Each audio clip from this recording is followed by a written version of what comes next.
Welcome to this presentation on making moral decisions. What I'd like to do is to explain the process of moral decision and moral action, and to help us appreciate the significance of the moral elements of intention, act, and outcome. After you watch this video, I'd strongly suggest that you read St. John Paul II's Veritatis Splendor, especially Part 4 on the moral act, and that's from paragraph 71 to 83.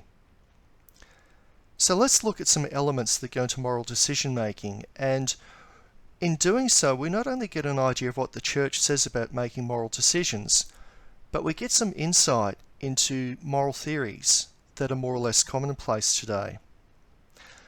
So what makes for moral living and decision making? The Catechism of the Catholic Church gives us a very good summary. It notes that the morality of a decision and action depends on three factors. Firstly, the goodness of the object. Secondly, the intention of the agent. And thirdly, the circumstances or consequences. We see that in the Catechism's paragraphs 1750 and onwards. Now, the Catechism means substantially the same and makes more sense, in my opinion, if we formulate the point by saying that the constitutive elements of a moral process are, first, a person's intentions, that is, what we intend to do in a moral action. Secondly, the person's acts, that is, how we go about this moral action. And thirdly, the act's outcome or consequences, that is, the objective results of our moral actions. So firstly, our intention. Our intention includes our motivation. Our intention is normally to do good and to do no harm. An intention is simply what we want to achieve. Intention is what we want to achieve, or the outcome that we want to attain in a particular circumstance. Now, the reality is that the action by which we fulfill our intention may be good or evil. For the good of another, it may be to fulfill some selfish desire. The Catechism, I think, clarifies things by saying that the intention shows the purpose sought in an action. So what is our purpose? What do we want to achieve? What is our intention? The problem is, though, that intentions by themselves are not infallible. Anyone who's been a parent or in education would know the number of times someone has come up to us and said, but my intentions were good. I like the saying that's often attributed to St. Francis de Sales, that the road to hell is paved with good intentions. To quote another source, Dr. Grant, played by Sam Neill in Jurassic Park 3, observes that some of the worst things imaginable have been done with the best of intentions. And for those who are Trekkers, we might remember the Star Trek original series episode Patterns of Force that features a well-intentioned social reform that goes horribly wrong. So good intentions are important. Good intentions are vital to the moral process, but good intentions alone are not enough. So if good intentions are not enough, this is why we ascribe importance to the means by which we attempt to fulfill our intentions. Now, our actions and means can vary wildly. We can choose good and bad acts. And sometimes, and this is the real challenge, we may be tempted to choose an evil act in the pursuit of an otherwise good intention. That is, sometimes we want to achieve something, we have an intention, we're seeking an outcome, but we're tempted to take shortcuts. The question is, can we or can we not do evil so that good may come of it? There's a great perspective on this in St. Paul's letter to the Romans, chapter 3, verse 8. Paul challenges us. Why not say, as we are accused, and as some people claim we say, that we should do evil, that good may come of it? Their penalty is what they deserve. So St. Paul and the Christian tradition following him says that most certainly we cannot do bad in the hope that good will come from it. The outcome also affects the morality of an act. From one perspective, the magnitude of the outcome affects the moral dignity of something. Say, for example, the killing of one person. That's a horrible thing. It's terrible. Killing one person is terrible, but mass murder or genocide is worse in terms of orders of magnitude. On the positive side, we can admire a philanthropist who feeds and looks after one child. But what about the moral dignity of someone like St. Mother Teresa, who cared for, fed, and helped thousands? So the outcome can affect morality in terms of the magnitude of how right something is. But the outcome can also affect the objective right or wrong of an act. Take, for example, a scientist. She develops a medicine, and this medicine cures a terrible disease. The scientist produces the medicine by ethical means. Her intentions are good, her actions are good. And in terms of the outcome, the medicine saves many people. However, some people suffer crippling diseases from unforeseen side effects of the medicine. Now, no one is going to say that this scientist is subjectively guilty. She's done everything right. But in the objective realm, the dignity of this event or process is lessened by the harm done. This is something we have to face in military terms if we're debating just war theory, for example. In military terms, the collateral damage of an operation can cast a deep shadow over something that may otherwise have been justified. The key point that I want to make in outlining these elements is that if you take away any one of these elements, you take away from the dignity of the moral process. This is because moral acts are not just a single thing, but they are a compound. They are a compound of intention, act, and outcome. For what we might call a complete morality, or for fulfilled goodness, you may like to call it something else, all three components must be good: intention, act, and outcome. If any component is lacking, it takes away from the dignity of the moral process and can, in fact, take away from the dignity of the moral agent. So we have this threefold set of elements of morality, and they bring us an imperative when we're doing something, when we're being moral, when we are exercising our freedom. We need to have good intentions, to seek good outcomes, and to do this by means or acts that are likewise good. Now, to consciously pursue a course of action without one of these three elements would be morally irresponsible and shameful to the human person. So this means, for example, we shouldn't do good things with less than noble intent.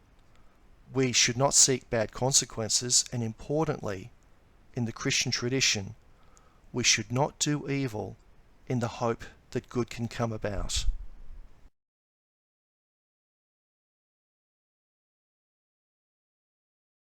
We can use the threefold criteria of morality to help us to evaluate different moral theories. That is, intention or purpose, act or means, and outcome or end or consequence. I've emphasized before that something that is morally good will have all three elements that are good. On the other hand, if we take away from the goodness of any one or two of these components, we take away from the dignity of what we're doing morally. Thomas Aquinas points out in the Summa Theologiae that to take away from any of these elements causes a level of immorality in the moral process. In that light, what I'd like to do is to outline two approaches to morality and to help us evaluate them by applying the threefold criteria to them. Let's look first at situation ethics. Situation ethics was very popular in the 1960s, and even though its popularity has waned, it still holds some sway. Situation ethics holds effectively that situations or circumstances alter our moral priorities. Situation ethics also holds, and I'm going to quote or paraphrase the sixth proposition of situation ethics, that decisions of love are made situationally. That is, as Joseph Fletcher writes in his book Situation Ethics, nothing is inherently right or wrong. Everything should be done according to the most loving thing to do, applicable to the situation. There is a key problem with situation ethics in that it lacks faith in human freedom. And when you've got the opportunity, I'd suggest that you look at my video on human freedom. Situation ethics actually ultimately denies free will by saying that it's circumstances, not conscience, that dictates our choices about how we live our lives. But if we apply the threefold criteria to situation ethics, we find that the way that it's usually proposed is that it allows only for intentions and outcomes. It neglects the acts or the means by which we make moral decisions. And it can in fact foster acts that are less than desirable in themselves in the search for goodness. So situation ethics aims for good intentions and good outcomes, but it neglects the importance of the means or the act by which we fulfill those things. And so it fails to complete the moral process. Likewise, we can think about proportionalism. Proportionalism has been very, very popular in Catholic moral theology, even though I've got to say it's lost some ground in secular ethics. The basic tenet of proportionalism is that we should always seek after the proportionally greater good. In this way, it's a little bit similar in form to utilitarianism, which seeks the greatest good for the greatest number of people. It's also similar to consequentialism. But in seeking the proportionally greater good, which is in itself noble, some forms of proportionalism hold that we can do evil so that a greater good can come about. So accordingly, just like situation ethics, proportionalism is about good intentions and the hope of good outcomes, but it fails the second criterion because it believes that you can pursue acts or means which are less than moral. It is ultimately, in some cases, a case of doing evil so that good can come about. This is condemned by Scripture and by church teaching. Remember, Paul condemned the idea in Romans 3:8 that we can do evil so that good can come about. I'd also note that proportionalism and situation ethics ultimately say that every person has his or her own price. That is, there is a point beyond which everyone can be tempted or convinced to do evil in the pursuit of good. Catholic teaching, on the other hand, fosters a virtue morality in which we always seek to do the right thing. We always seek good intentions, acts and outcomes, regardless of the price. But just on this point, I also like the clarity of the Buddhist perspective. That is, that it would be wrong, it would be evil, even if we were to save the entire universe from suffering, if it meant the death of an innocent child. So this is another perspective. We can look at morality in terms of the threefold criteria of intention, act and outcome. But here's the question. Is there a price? Is there a trade-off point at which we could decide that the outcome justifies the means. So the question I'd like to put to you is whether morality is about intentions, acts, or ends, or some combination of them. Some people, like Joseph Stalin, thought the morality was just about ends, and that the ends justified the means. Some people believe that morality is about intentions, but their actions betray them. A fully dignified morality is about right intentions, good acts, and noble ends. Anything else is about doing injustice, and importantly, doing indignity to the person who does it. Let me put it this way. I have a great sympathy, even for people I disagree with. I have sympathy in this case for people who choose the proportionalist path because they believe they are seeking after good. The outcome they're seeking is the great good. But they do that at risk to a person's dignity. Because when people do evil in the apparent search for good, they are ultimately going against their own nature. They're making themselves into wrongdoers in the hope that they can do right in the end. And that does harm to the dignity of the human person. I've just said a few words about the moral process and making moral decisions. For more and a lot more depth to this, I'd strongly suggest St. John Paul II's Veritatis Splendor, especially Part 4. In the meantime, thank you for watching, goodbye, and God bless.